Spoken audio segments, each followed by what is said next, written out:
Hi everyone. So we want to take this idea of the electric field one step further. Now, basically what the electric field does for us is it splits every problem involving electricity into two different problems. One is how the field is created by the sources, and so the answer to that is always going to be what's the electric field? But the question is always going to be what's the electric field? And then the second half of the problem is how does the charge I'm interested in react to the field? So rather than asking how does the charge react to the source directly, I ask how does the charge interact with the field, and how is the field generated by the source? So those two problems, splitting the main problem into two is what the field does. Now when Faraday originally came up with the idea of the electric field, he wasn't really thinking in terms of the arrows I was showing in the last slide. He was really thinking in terms of these lines. So this picture here is compatible with the other picture with all the red arrows on it. And the idea here is more to think in terms of these field lines as being almost the same idea as streamlines in fluid flow. So this is not what's happening, but the picture makes you think about the idea of this being a source of like a fountain spraying out water. And so I think that's what Faraday kind of had in his mind, is that we've got basically these lines representing the flow of the electric influence through space. And one nice way to capture that is through this idea of electric flux. So electric flux is basically counting the number of field lines that go through a certain cross-sectional area. So I imagine I have,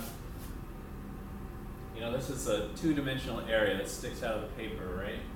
And I have electric field that's going through here. And so the electric flux is the magnitude of the electric field times the total area, the total surface area.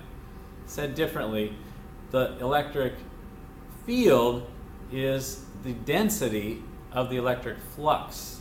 So the electric field is basically the flux divided by area. And that makes it kind of like density, or maybe intensity is a better way to think about it. But that's basically what the definition of the electric flux is. Now, there's this idea of Gauss's law, and Gauss's law essentially says that if you were to surround a charge or a system of charges or some unknown combination of electric charges, surround it with some sort of envelope, and if you calculate the electric flux that goes through that envelope, and basically the way you do that is you count the number of field lines, or you calculate the product of the electric field times the area. And we're talking about the electric field that goes through perpendicularly, so there's all sorts of these caveats to the definition of electric flux. But imagine you do that, calculate the total electric flux through that envelope, and that is directly proportional to the total charge that's captured inside. Now, this formula is, or this rule is not extremely helpful because frequently that doesn't tell us a lot. The total charge doesn't tell us a lot about the system inside.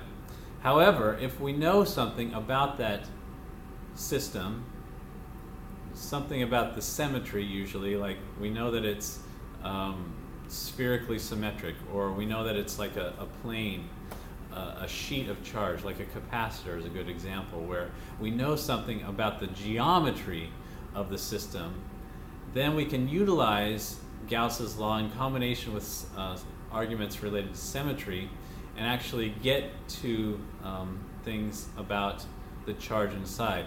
And so this allows us basically to go back from knowledge of the electric field into what is the source that's creating that electric field. And that's really the purpose of Gauss's law.